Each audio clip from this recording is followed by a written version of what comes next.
Planned speaking हमारे spoken English class का एक इम्पॉर्टेंट स्टेप है, बहुत इम्पॉर्टेंट स्टेप है।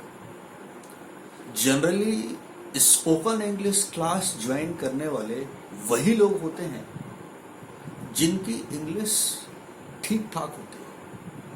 Those who are absolutely weak at English, those who are zero at English, generally they do not join the class. Generally, I am not saying that all the people, but I am saying generally. और जिनका English बहुत अच्छा होता है उनको English class join करने की जरूरत नहीं होती। तो हमारे पास स्पोकन इंग्लिश क्लास में बेसिक जो एक बड़ा वर्ग होता है, सबसे बड़ा जो वर्ग होता है वो होता है that they can speak for 2 minutes, they can speak for 5 minutes। But जब उनको लंबा डिस्कशन करना होता है, चाहे वो इंटरव्यू हो या और कोई भी लंबा डिस्कशन हो, तो उनको प्रॉब्लम होती है। They do not feel confident, right? वही लोग इंग्लिश क्लास ज्वाइन करते हैं। तो ऐसे लोग जो इंग्लिश क्लास ज्वाइन करते हैं उनके लिए जो सबसे इंपॉर्टेंट प्रैक्टिस है, वैसे तो सभी प्रैक्टिस इंपॉर्टेंट है, बट जो सबसे इंपॉर्टेंट प्रैक्टिस है और सबसे ज्यादा रिजल्ट गिविंग प्रैक्टिस है वो है प्लान्ड स्पीकिंग। मैंने उसको नाम दिया है प्लान्ड स्पीकिंग। मैं सारे बच्चों को ये बात समझाता हूं। When I say planned speaking, I simply mean to say at a particular time, at a particular place, and if possible with a particular person. Let me repeat it.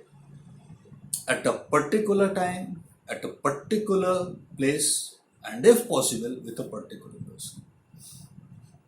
That practice should be continued at least for 90 days. If you can manage to do that practice for 90 days, damn sure you will be fluent in English, you will be confident in English. क्योंकि जो basic problem है English का वो grammar नहीं है। English का जो basic problem है वो वोकैबुलरी भी नहीं है जैसा हमें लगता है। इंग्लिश का बेसिक प्रॉब्लम ये है कि हम इंग्लिश चूंकि पूरे समय बोलते नहीं हैं, पूरे समय सुनते नहीं हैं, तो अचानक जब हमें इंग्लिश बोलने की अपॉर्चुनिटी आ जाती है, so we do not feel comfortable. ठीक है, वी फील ऑकवर्ड, एक डर सा लगता है, एक ऑकवर्डनेस सी लगती है, और उस कारण हम बहुत कॉन्शियस हो जाते हैं। When we start speaking English we become too much conscious, and that out of over consciousness grammar start slipping, vocabulary start slipping. और ना तो वो ग्रामर स्लिप हो रही है ना वो वोकैबुलरी स्लिप हो रही है। एक्चुअली ये है कि जब हम बहुत कॉन्शियस हैं तो वो घबराहट इतनी डोमिनेट करती है कि जो बनता हुआ है वो भी नहीं बनता, जो हम बोल सकते हैं वो भी नहीं बोल पाते। तो ये जो प्लान्ड स्पीकिंग है ये आपके कंफर्ट लेवल को बढ़ाती है, ये आपके कॉन्फिडेंस लेवल को बढ़ाती है। तो फ्रेंड्स चुने, कॉन्टैक्ट लिस्ट में देखें, और आप जैसे बहुत सारे लोग हैं, जैसा मैंने आपको बताया सबसे बड़ा वर्ग उन्हीं लोगों का है those who can speak but they can not speak for long time. ऐसा बहुत बड़ा वर्ग होता है। तो you will get many people, लेकिन सब लोग हेजिटेट हो रहे होते हैं, कैसे बोलें किसी से, कैसे प्रैक्टिस स्टार्ट करें, कैसे अपनी बात प्रपोज करें कि यार मैं इंग्लिश बोलना शुरू करना चाहता हूं, that I want to start speaking. कैसे शुरू करें?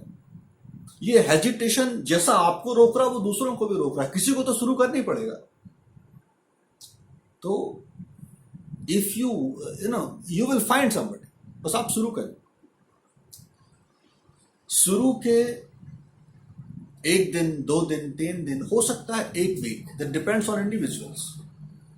थोड़ी सी प्रॉब्लम आएगी, वो प्रॉब्लम वही हेजिटेशन की है, वो प्रॉब्लम वही ऑकवर्डनेस की है, वो प्रॉब्लम वही कॉन्शियस होने की है।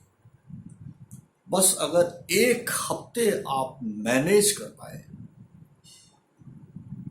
ध्यान रखना है eight a particular time at a particular place. तो ऐसा समय चुने जो जनरली आपके पास खाली रहता है, और 45 मिनट्स टू 1 आवर आप बस बात करें। ये मत सोचें कि क्या बात करनी है, कुछ नहीं मिल रहा शुरू में तो you can start with stories, और रोज करें। 45 मिनट से 1 घंटा अगर आप रोज बात करते हैं, आपका ये आग्रह नहीं हो that I have to speak only correct English. You have just to speak. If it is incorrect, let it be. अगर हमने शुरू से ही सोच लिया कि नहीं मुझे तो करेक्ट इंग्लिश ही बोलनी है, then you cannot speak. Then again you will become conscious. ठीक है, रिलैक्सेशन इज इंपॉर्टेंट। तो बस out of joy, out of fun, get somebody and start talking. ये 1 घंटे या 45 मिनट रोज की प्रैक्टिस आपके कंफर्ट लेवल को बढ़ाएगी, आपकी इजीनेस को बढ़ाएगी, आपकी जो आप कॉन्शियस हो जाते हो उस लेवल को कम करेगी, और आपके कॉन्फिडेंस लेवल को बढ़ाएगी। आप महसूस करोगे 1 हफ्ते जैसे खत्म होंगे, जैसे अगला हफ्ता शुरू होगा, आप महसूस करोगे things are getting easier and easier. और इन्हीं 90 दिनों में किसी दिन कोई ऐसा क्षण आएगा कि आप ऐसा महसूस करोगे, now I can speak.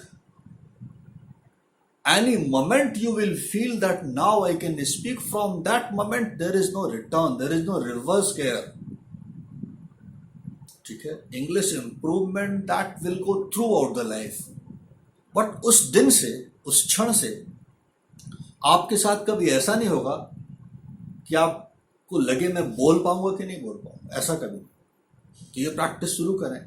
My well wishes, my blessings are with you. Thank you so much.